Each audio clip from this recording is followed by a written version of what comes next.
video out. You're not in this one. Go away. Come here. It's question. It's question and answer time again. And with the questions, we have Ali. I don't know who we've had questions from. I don't know what the questions are. She's basically gone through them and hopefully deleted them from the YouTube channel. I don't see them. I can't remember if I did or not. I don't think I did, but I will do it before you get back on them. It doesn't matter now because afterwards, I've not been on it anyway, so That's fine. I try to avoid looking at the comments in this stuff. So, are we going to start? Yes. Don't blame me. We have got, finally, as well, as always, we have a question from our Devon postman by email. And then we have 2 questions that were offered on the actual YouTube channel. Well, questions from 2 people. So, the email from our Devon postman. Okay. It says, my question for this week for Steve is twofold. Ooh. Have you ever played Shadow of Brimstone, or do you own it? It was kickstarted in 2014, but I didn't go for it stupidly as I wasn't sure if I like it. I have now ordered it from America for £80 as it is a rarity over here on eBay and Amazon, and it is selling for up to £200 now, in brackets, which I refuse to pay. So that's the first part. The first part, well, the answer to that is I've neither played it nor I own it. So I know there's 1 or 2 people at the Games Club that have it. I have seen it, but I've not experienced it, so that's the answer. Okay. Short and sweet, like a roasted maggot. Oh. Okay, the second part of my question is, I know you back a lot of Kickstarter games, so do you think it's preferable to join the Kickstarter and take a risk on a game that may be a dud, or do you, like I do, wait till it comes out and watch the reviews and play through and watch playthroughs on YouTube, then decide whether to buy it or not? Right. I'm a mixture of the two, actually.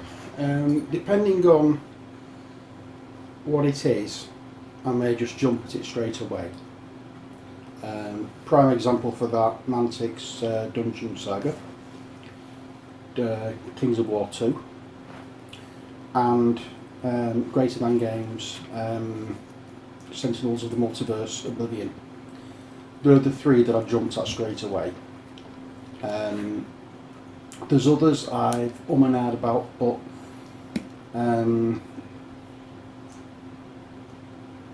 decided towards the end of it that, yeah, I've got a bit of spare money, I'll go for it. And there's others I've gone for just because I'm more of a collector and painter than a gamer. Well, that's how I see myself.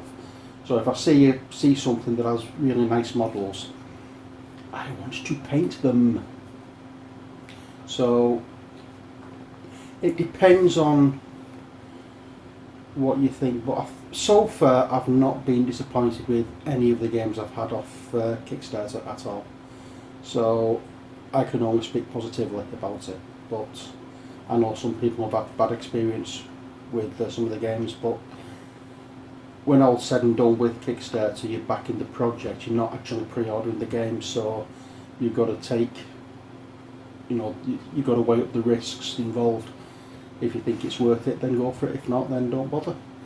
But there are a few games that I didn't go for on Kickstarter, which, looking back, I'm thinking I'm an idiot for not doing, because I've enjoyed the game. Such, for example, Zombicide.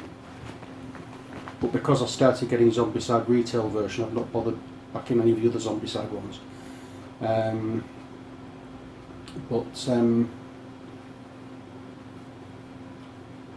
Yeah, usually I'll, depending on the game, some games I miss completely and only see them when they've been released. And I think, oh, I'm sorry I missed that one.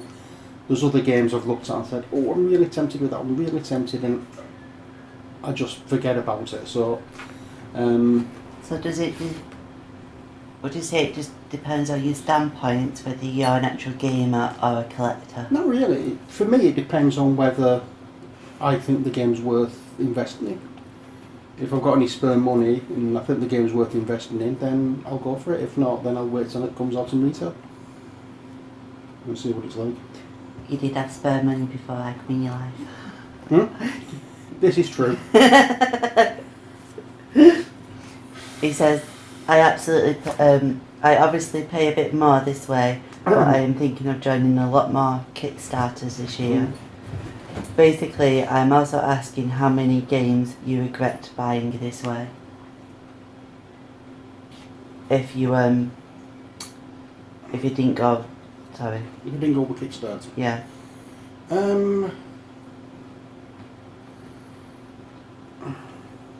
Is there any games that you regret buying from Kickstarter? Or is there any games that you regret from? Right. Well, as I've said in my previous answers, I've had no games that I've regretted buying. All the games I've had, I enjoy playing. Yeah, sometimes when you're doing a Kickstarter and information about the campaign isn't very forthcoming with new companies, that can be a bit worrying. But as I said, so far I've not had any regrets with any of the games I've backed on Kickstarter. And as I've also said, I do regret not backing some of the games that I've actually seen on Kickstarter. I say Zombicide was one of them, Blood Rage is another, and what's the third one? Journey. I think it's called, the one that's set around the monkey legends of China. Yeah, that sounds interesting. There's nice models with that.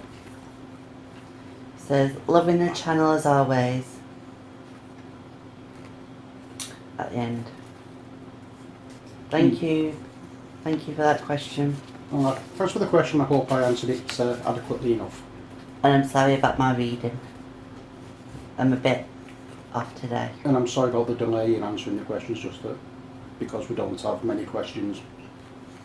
And if we only have one, there's no point in doing a video, so I might as well wait till we have about 3 or 4 and then we can get on with it.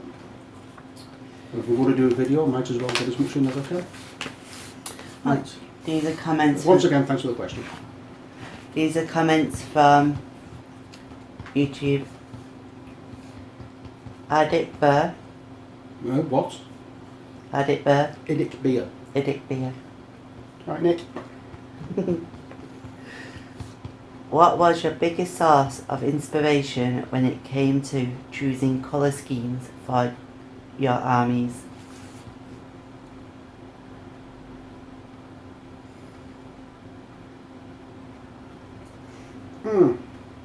Right, if it's, say, a set army, for example, my Salamanders army, it would have to be the actual colours for the Salamanders. If it's something that I can make up myself, like my Kings of War Undead army, then I just use my favourite colours, which are blacks, greens, purple. That usually seems to work. I try to do things looking a little bit gritty. I don't like to do, you know, like comic style. I like them looking kind of realistic, so I tend to do a lot of muted colours anyway. So would you do any research? For instance, you know, your Egyptian one you had. No, I just painted what I feel like. That's the big thing with me. I just paint. I don't. when I'm painting something, I paint from in here, not in here. Okay. If you get me drift. So it's how I feel on that particular day when I'm starting the army. For the first few models, I'll paint how I feel. So I'll just pick up colours and have a look at them and think, yeah, that'll do. No, I don't like that one. And I'll just go through like that. I don't get inspiration from other pictures or things like that. Obviously, if it's a set army, as I've said, I'll paint that colour scheme. If it's individual characters and they've got, like in Talisman, where you've got your character sheet with a picture of them, I'll try to get as close as I can to the actual picture. But other than that, I don't really get inspiration from anywhere. It's just how I feel at the time. But as I say, I tend to use my favourite three colours: black, purple, and green. Throw in a little bit of red here and there. Usually works for me. And a bit of metallics. No, obviously that goes for the metal stuff.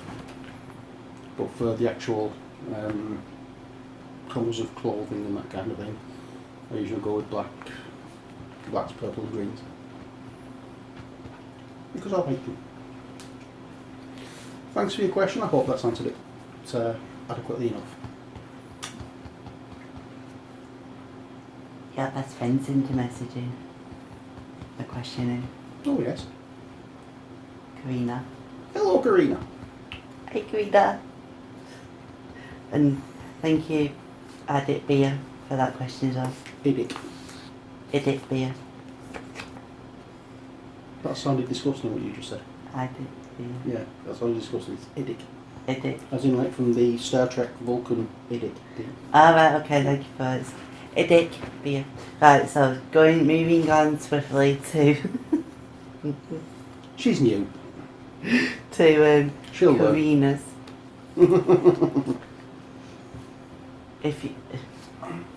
If you could go anywhere in the world for a week's holiday, where would you go and why? Corfu, you know the reason why. To torment you. If you could sit and talk to anyone living, who would it be, and what would your first question be?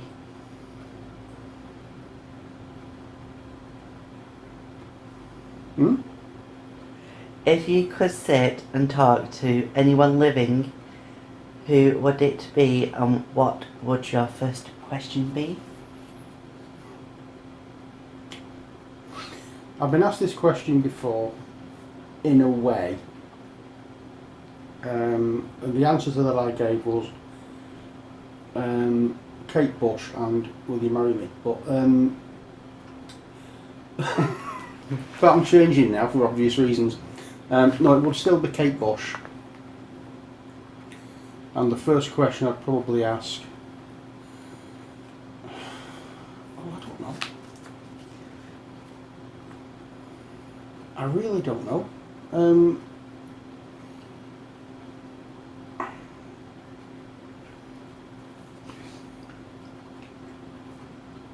I'd probably be too nervous to ask anything. I'd just be sat there in absolute awe. That's not what the question asked.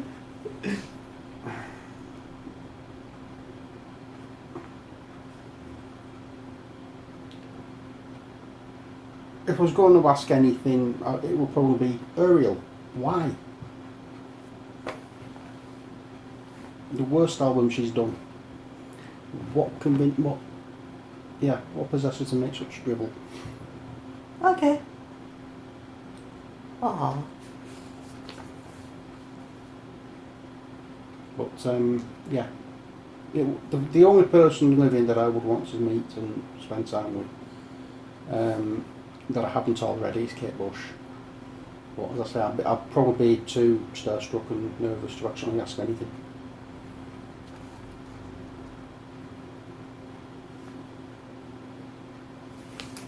Is that it? That's it. I hope that's answered your questions. And thanks for your question, Karina. Questions, Karina? I thought that was quite clever, that one, actually. I thought it was like a...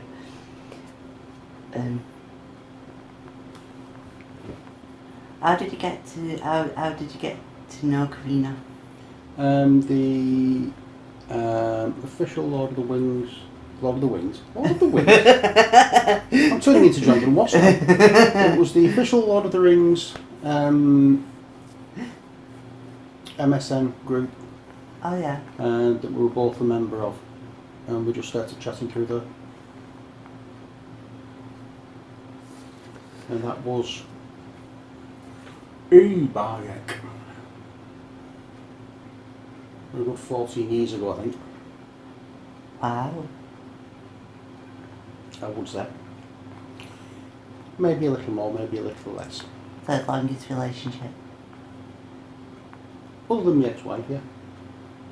And my daughter. The reason why I said third. Oh yeah. Fourth then. Hmm. Longest dad. one's with yourself. And my dad. And my sister, and my brother. Oh yeah. That didn't work then, did That it? didn't quite work, no. Okay, so yeah, that's another question shot, but sweet. Indeed. So if you've got any more questions, please send them in. I do want to try and get people to email Ali. Can I ask a question? Oh, here we go. Yes, go on. Is it something I want to know? Is Are you asking me or are you asking them? asking them?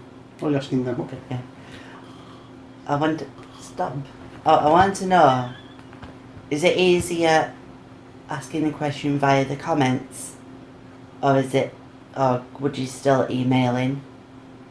Because this email address is just set up for the questions, so it won't get jumbled up or anything like that in other emails. It's just set up purely for the questions, so then we could do a lot more question and answer time, because Stevie does like them, and he will, and we've been waiting for so long for questions to come in, and you don't really need that promo video to say that we're wanting questions. Just email us anything, question wise, at any time, so then we're collecting the questions, and then we can do a lot more of these videos. If you would like that, that is. And that was a part of political broadcast on behalf of the Send Us Your Questions party. Yeah, so the reason I'm trying to get emails sent to Ali with the questions, I've said before, is that I don't want to know what the questions are. And if they're sent to my YouTube channel in comments, there's a chance I might see the question. And reply straight away. Not reply straight away, but it would give me time to think about it. Whereas, if he was asking the questions on spec, and I didn't have time to think about it, I'm thinking that would make a much more possibly genuine and interesting Q&A session. Yeah. So that's why I'm trying to get people to email Holly. If you don't want to do that, fair enough. You can always leave comments and questions in the comment section below. But preferably, we would like you to email Ali, so that we can surprise me on these videos. But Devon Postman, Edit Beer, and Karina, thanks for your questions. I hope I answered all of them adequately enough. And until next time. Oh, by the way, sorry for the delay today. We weren't too well yesterday. We'd had a busy day. I was absolutely knackered. Plus, I'm having a lot of. I've had a bit of a fibro flare-up this week, so I've not been too compass mentis, shall we say. So, first chance we've had. I know it's a day late, but hopefully you'll bear with us. But that's it for the Q&A for this week. Hopefully we'll get some more questions for next week. So until then, as always, from Ali. See you next time. And from me, take care, God bless, and bye for now. And from the big black dog, who all of a sudden decides he's going to join in right at the very end when I'm just about to get up and turn the camera off. It's wet. He's a soggy doggy. It's been out in wetty rain. It's raining here today. Apparently, when I first come into Stevie's life, apparently he didn't go out in the rain. Not the heavy rain. Oh, It's well, not that's heavy rain, it's just understandable. fine rain. It's just the heavy rain he won't go out in. That's If he doesn't like the look of the rain, he'll not go out in it. He's a big soft lump. Rita, you're going to shift now, then I can get the camera turned off. Or are you going to stay there with your back to the camera so that nobody can see you? You're going to turn around? Hmm? What's Come that? on, move yourself. Aww. Go on, move yourself. Oh, sorry, you're going to have to do it now, is it?